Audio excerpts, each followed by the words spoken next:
Oi pessoal, boa tarde. Bom, estamos aqui para mais um vídeo, o sexto da série Ortopedia Funcional. Vamos falar mais sobre isso? Bom, qual é o objetivo desses vídeos? É a gente falar até cansar sobre ortopedia funcional. Por quê? Porque as pessoas não falam, as pessoas não costumam falar. E esse assunto é um assunto que já deveria ser velho, porque a ortopedia funcional não é novinha, ela já é velhinha já. Mas as pessoas não falam, então muita gente desconhece. Então a gente tem que falar. E uma das coisas que eu acho que é obrigação da gente falar, como ortopedista funcional, é sobre as prevenções, sobre as possibilidades de prevenir. Então, se você vai falar de ortopedia funcional, você tem que falar em prevenção ou promoção em saúde. Porque a maloclusão, hoje, ela é a terceira mais grave, o terceiro mais grave problema da boca, né? É cárie, doença periodontal e a maloclusão. E a maloclusão, ela é bem comum. Ela se instala assim, tem pesquisas, tem uma pesquisa do Omar Gabriel que fala, por exemplo, que ela se instala em 78% das crianças pequenas.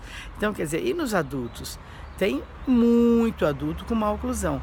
E como a gente poderia ter feito para esse adulto não ter maloclusão? Ele poderia ter sido tratado e prevenido e fazendo uma promoção em saúde bucal, tratando e prevenindo esses distúrbios que poderiam acontecer. Alguns deles muito graves, alguns deles esqueléticos. Ah, Márcia, mas você vai tratar coisa esquelética. O esquelético é só para cirurgia. Bom, é verdade. Se aquele problema chegou ao ponto, chegou no adulto, chegou no adolescente, já de uma forma que já não tem mais solução, a solução seria cirúrgica. Mas e se a gente conseguir fazer isso quando a criança tiver 5 anos, 4 anos?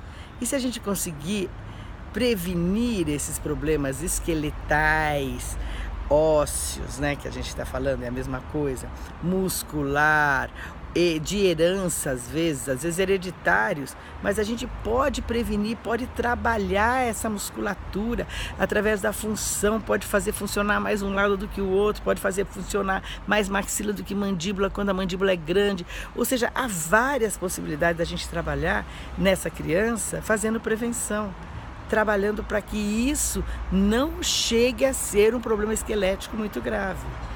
Porque depois, lá na frente, de verdade, aí é só cirúrgico mesmo. Porque senão a gente não vai ter como solucionar.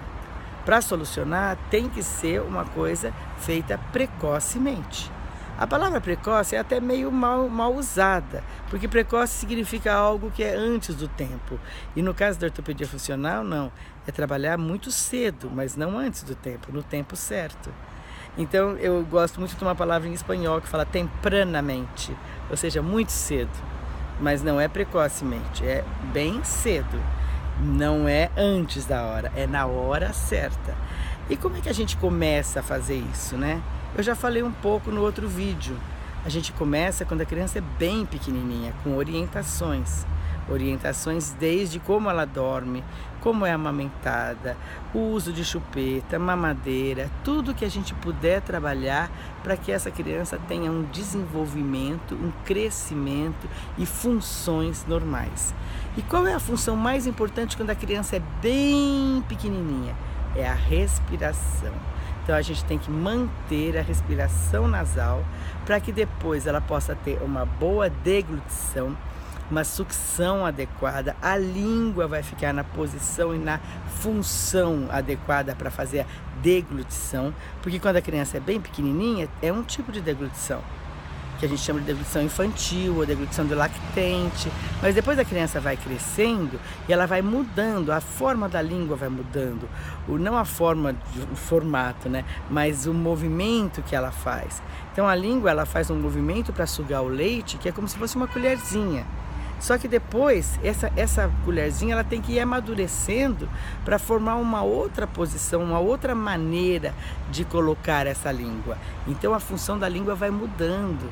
E isso tudo a gente tem que saber para poder olhar a criança e ver que aquilo é normal naquela idade, mas não é normal mais velho. E Selamento labial. Selamento labial para quê? Para respirar pelo nariz. E como que a gente faz selamento labial? Fazendo cada vez mais exercícios de respiração nasal. Respirando cada vez mais pelo nariz. E mastigando bilateral alternado. E como a gente faz isso? Se a gente teve uma boa maturação. Se a maturação foi adequada. Se foi amamentado, se respirou pelo nariz. Então é assim que a gente faz a prevenção no bebê. Vocês querem falar mais sobre isso? A gente vai falando, tá bom? Por hoje é só. Dá um cliquezinho, curtir, se inscreva no nosso canal. A gente está com pouca inscrição. Vamos falar mais sobre isso? Vamos? Convido todos, fono, físio, dentista, amigos, pacientes, colegas. Vamos falar mais sobre isso? Até a próxima.